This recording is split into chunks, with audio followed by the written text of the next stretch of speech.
Shri Swami Samarth निशाराज voice या चॅनलमध्ये तुम्हा सर्वांचे स्वागत आहे। सर्वप्रथम सर्वांना श्री स्वामी समर्थ। स्वामी समर्थ महाराजांच्या कृपेमुळे तुमच्या सगळ्या चांगल्या इच्छा पूर्ण हो अशी स्वामीचरणी प्रार्थना करते आणि आजच्या व्हिडिओला सुरुवात करते। तर कलियुगात हनुमान असे देव आहे जे सर्वात लवकर प्रसन्न होतात। यांच्या कृपेमुळे सर्व त्रास दूर होतात आणि घरात सुख समृद्धीही वाढते। येथे आपण जाणून घेऊ मारुतीला प्रसन्न करण्यासाठी काही उपाय। हे सर्व उपाय एखाद्या श्रेष्ठ मुहूर्तात करायला पाहिजेत। तर पहिला उपाय, सकाळी स्नानादी करून एखाद्या मारुतीच्या देवळात जायचे। मंदिरात पोहोचल्यानंतर पंचोपचारद्वारे हनुमानाची पूजा करायला पाहिजे। पूजेत लाल चंदन, लाल फूल, अक्षत वाहून धूप व दिवा लावायला पाहिजे।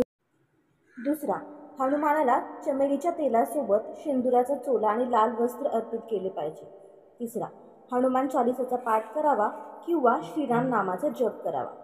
चौथा, हनुमान मंत्र ओम रामदूताय नमः चा जप 108 वेळा करा। मंत्र जप करण्यासाठी रुद्राक्षाच्या माळांचा वापर करावा। पाचवा, हनुमानाला गुळ चण्याचा प्रसाद अर्पित करावा। कणिक व गुळाचे पदार्थ मारुतीला प्रसाद म्हणून अर्पित करावे। सहावा, पंचमुखी हनुमानाचे दर्शन करावे आणि नारळ अर्पित करावे। त्यानंतर त्याच्या चरणातील शेंदूर आपल्या मस्तकावर लावावे। एखाद्या शुभ मुहूर्तात हनुमानाच्या देवळात जायला पाहिजे आणि आपल्यासोबत एक नारळ घेऊन जायचे।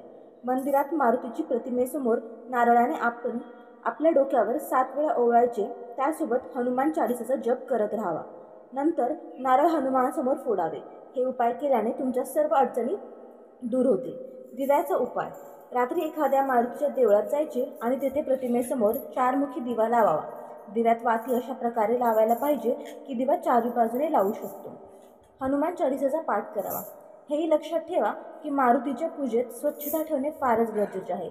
येथे देण्यात आलेले उपाय करताना व्यक्तीने शरीर आणि मनाची पवित्रता बनवून ठेवणे फारच जरुरी आहे। आई वडील आणि वृद्धजनांचा सन्मान करावा। जेव्हा कधी मंदिरात जाल तेव्हा गरजूंना इच्छानुसार द्रव्यदान करावे। तर माझी ही माहिती आवडल्यास माझ्या चॅनलला लाईक, शेअर, सबस्क्राईब नक्की करा। धन्यवाद।